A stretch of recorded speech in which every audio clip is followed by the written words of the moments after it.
Overwhelm. I'm overwhelmed is one of the central things I've been hearing from therapists, from other practitioners, and from people who are doing social justice or social movement work in these last 3 years. I have also felt overwhelmed many times in this period. I'm sure many of you who are therapists and healers have struggled to find people who need help, a place to land and a place to go. Most of the therapists and healers I know, including myself, have increased their client load just to try to be with and give a container for what's happening in our time. I look at the level of things that we're holding and trying to navigate, both very personally as well as collectively. And I look at overwhelm and I'm like, that seems like a very healthy response to what's actually happening and what we're contending with. We have a global pandemic, and that pandemic is impacting communities in a very differential way. There's been so much loss, death, and grief, and of course, particularly concentrated in poor and working class communities, and also in Black and Latinx communities. We are also in the midst, in the United States, of another massive wave of racial justice organizing, really kicked off by the multiple murders of Black people by the police.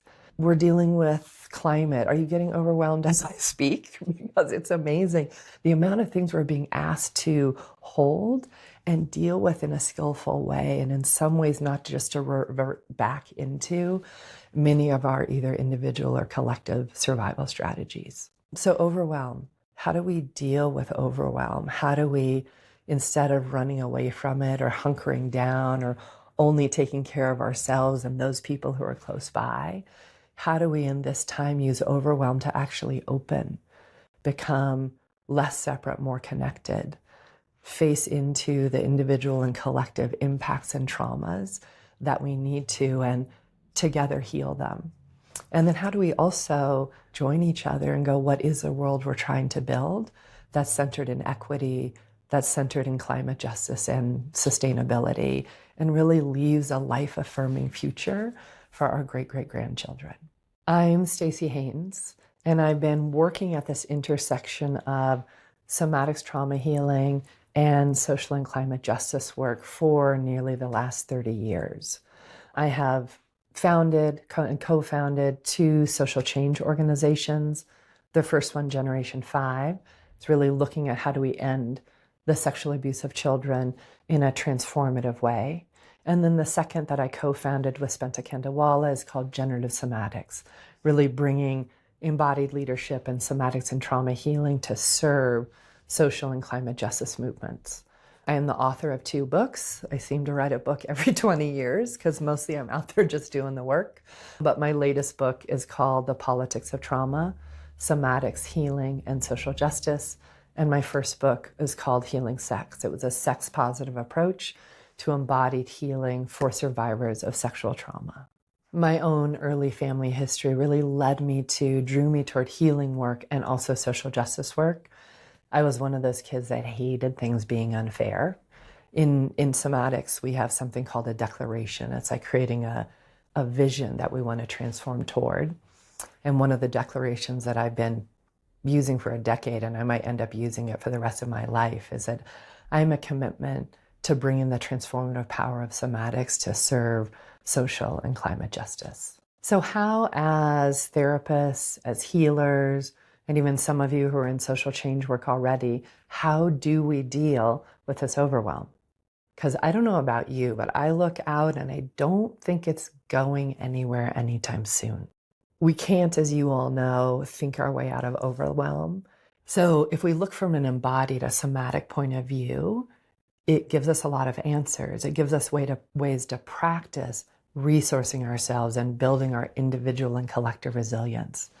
It gives us ways of working with the truly understandable kind of automatic habits we have of reacting to pressure and how to transform those.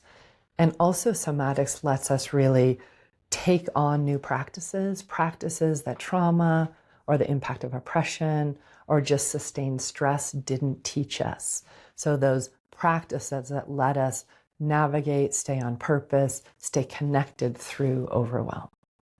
So somatics, as many of you know, is an embodied approach to really sustain change, to transformation, to healing. And, I really like to talk about this, our bodies, as 3 billion years of evolutionary wisdom. And there's rules that our bodies run by.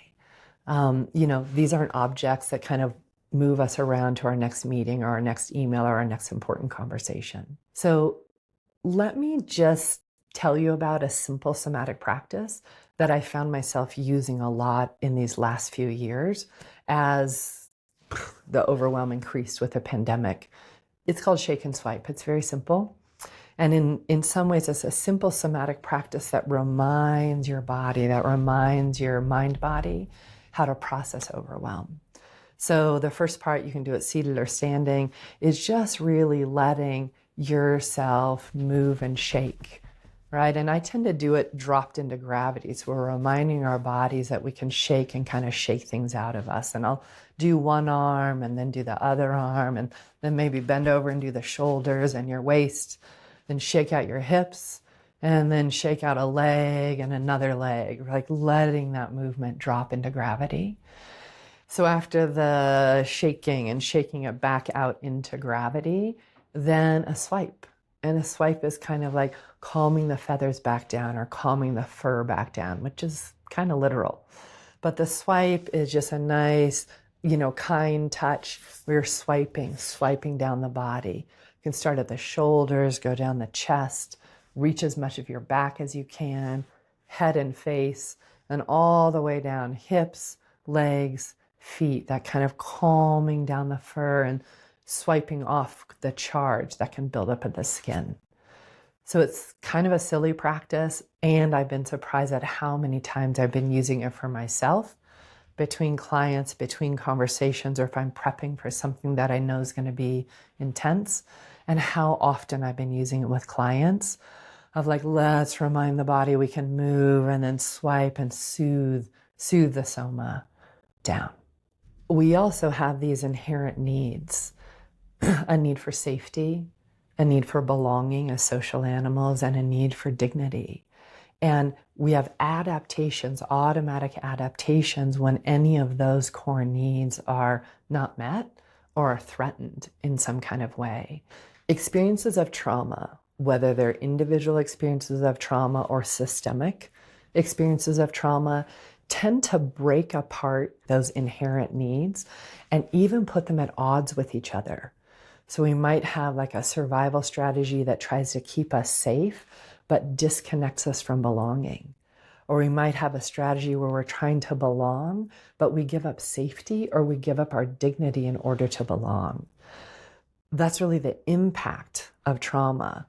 What we're looking at doing in somatic healing is reweaving, right? Weaving back together safety, belonging, and dignity so that they're co-serving and coherent again inside of our lived experiences.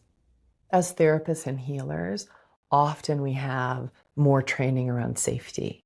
And somatically, we really look at safety as the ability to be self-responsive, to make requests, to respond to our own needs while also respecting others, right? It's like building safety from the inside out. We also really look at belonging and dignity as inherent needs as important as safety. So belonging, we are social animals. We need each other, right? Interdependence is very deep in us. We form ourselves in groups and families, in tribes and communities and towns. And we'll talk about loneliness as being one of the very biggest struggles, right? Or neglect or not being connected enough. So when we look at belonging, we're really talking about what practices of connection and what we'll call mutual connection can we be in a daily way, especially when increasing pressures and overwhelm tend to push us either to isolation. I'm going to hole up, I'm going to hibernate. I even found myself saying that at different times. It's like, I want to go away into a cave. Please wake me up when this is all over, right? So we'll either move to isolation or we'll spend a lot of time popped out of ourselves, attending to others, attending to social change work, attending to how can I take on more clients, or how do I process their overwhelm instead of my own. But really inside of belonging, what we're looking at is mutual connection. How do I be inside of my own skin? How do I feel my back, find my hips, right? Find my contact with the ground and the sky, and stay in me while I'm also connecting to others. The good and the bad news about those kind of practices is they also have us feel more. And I think that's one of the pieces that many people have been struggling with in this time, is as I feel me, I feel more. And then how do I metabolize and process that? But mutual connection, whether it's with people, whether it's with your dog, whether it's with plants, whether it's with a song or music, those are all places we can be with ourselves and simultaneously make contact with another, that lets us practice and come back into this space of mutuality and belonging, and keep feeding that into our somas in times that are overwhelming. Dignity is also an inherent need. And when we talk about dignity, we're talking about that deep inherent knowing that we have worth, right? That we matter, that we're allowed to exist, right? And when we're looking at healing from individual and systemic trauma, that deep sense of dignity is often very, very shaken and needs to be rebuilt through healing and rebuilt from the inside out. And there's a very simple practice which some of you might know, which is really finding that place on the very inside of your spine, the anterior side of your spine, or you can even find it down your skeleton in your legs, and just finding that place that lifts us up, right? Lifts us up and rooted at the same time. It's a simple place to keep coming back to practice building that sense, that deeply inherent sense of dignity. And I just want to acknowledge, it's like whether your body does that easily or not, that deep felt sense of lifting up and rooting down can really happen in any shape that we are in our physical forms. And then another practice is to take time and look at the people you know and love, or whatever next Zoom call you're on, or whatever next show you're watching on your computer, if you do that, and go, how do I recognize their dignity? And turn it in again to a daily practice or a daily nourishing of these inherent needs we have for safety, for belonging, and for dignity. We can, of course, do this for ourselves. We can do this inside of our families and communities, and then we can do it with our clients. Yeah, we can do it with our clients. You know, often I think about, instead of asking the question, how are you? Or like commiserating, because there's a lot to commiserate about and we want to be real about it. We can also ask each other questions like, what's something you saw today that was beautiful or that brought you joy? Recently in 2020, amidst all of these overwhelms, my mother also died. And when I was holding her process, she hospiced and died at my house. A very close friend of mine who I'm very grateful for, he would ask me every day, what was your small joy today? And at first I was like, are you serious? I am not having a small joy today. But it has so deeply stayed with me, and I could come up with something every day. Even if it was, well, the Christmas cactus started to bloom today, and I could text him a picture of the bloom. But those kind of things are questions we can ask each other. And then we can, if we want to, go, how does that feel in your body? Right? Because then it moves us from the conceptual into the lived experience that can help us nourish, right? Nourish safety, belonging, and dignity. In our times of overwhelm that are likely going to be for a while, we really have, I see it, two options. We have this option where under all this pressure that we can kind of repeat our reactions, our survival strategies, our adaptations to try to deal with pressure. And that is understandable. It just leaves us with fewer options and more reactivity. Or in this time, we can really open up, and go, okay, these are the times that I'm in. How do I embrace them, open to them, find the joy in them, and find skillful ways to really meet our times? Either the healing that's needed individually and collectively, and really the social and societal change that's needed to leave a life-affirming future for our great-grandchildren. I'm really going for the second. One of the reasons I decided to do a program with the Academy of Therapy Wisdom is to keep bringing resources, somatic practices into our times, to invite us to open, to invite us to connect, to invite us to build new skills so that we can really meet these times together. In this program, there'll be an opportunity to get to practice, learn a bunch of new somatic practices, and then get to practice with other people. It's also an opportunity to get to hold collectively these big conversations of how do we heal somatically from individual trauma and systemic trauma, and then be a part of building a life-affirming future together. There are also somatic processes that are very concrete that you can bring into your practice with other people right away, as well as take on for yourself. And also take it that wider step of bridging into how do we connect all of this to positive and life-affirming social change. Let me tell you a little bit about the parts. There's 5 modules. The first one is really like, what is embodied transformation and how does that work anyway? Basically, what is somatics when it comes to healing trauma? The second one is about how do we cultivate resilience? Practices to take on to be able to be cultivating our resilience or your client's resilience every day, every week, every quarter. The third module is digging into how are we shaped? Those pressures or those influences that impact us are coming from multiple places. They're coming from our families and the people that we grew up with or live with now.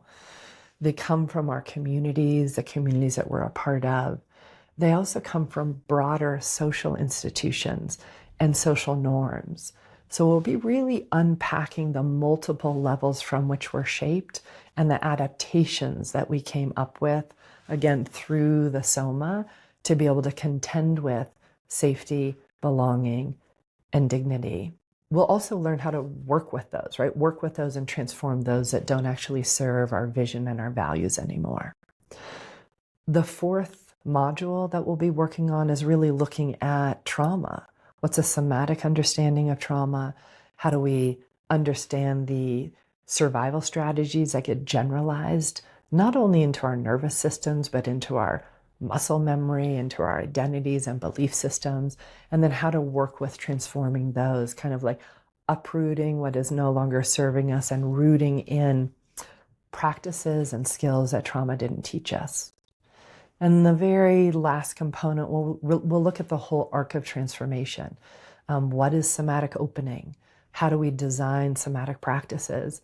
And then how do we move from kind of our current, what we call shape, through the healing and transformative process to a new shape or an embodiment that is deeply aligned with our vision and our values, so that most of the time, even in the midst of overwhelm, we can choose and act from what's important to us rather than react. Alongside the 5 modules, we'll have 5 90-minute calls where we'll get to practice, do demonstrations, and engage in questions and answers together. The program will also have a series of bonuses. So because embodied practice is such an important part of transformation, we have a whole library of somatic practices. A centering practice, right? How to get present, open, connected, and on purpose. We have a practice around mutual connection, really practicing that piece of belonging. We have a practice about how do we extend or place our attention toward what we most care about. So we'll have a whole series of practices in the practice library that you can both take on for yourself and also share with your clients. Another bonus we have is around healing shame. Shame is so much of what we deal with, both from the impact of trauma and from social oppression. So we have a special bonus in looking at how do we really heal shame from a somatic and embodied approach. We'll also be inviting special guests into conversation about these broad topics of healing, both personal and systemic change, and then how to be well in a time where there's so many social challenges that we also want to be engaged in. Lastly, we'll have a conversation about really building this bridge between personal healing and social action, and whatever side of the bridge we're starting on, how we keep building that bridge together so that these two things can be co-serving instead of at odds. So I want to invite you to join us. This is a place of shared practice, a place of deep exploration around the connections between personal and social transformation, and a place to really center ourselves together into joy and well-being in our times. This bridging between personal and social transformation, healing and social action is really a place of lifelong passion for me and where some of my biggest ongoing curiosities reside. And I'd be honored for you to join me in that. Thank you so much for listening.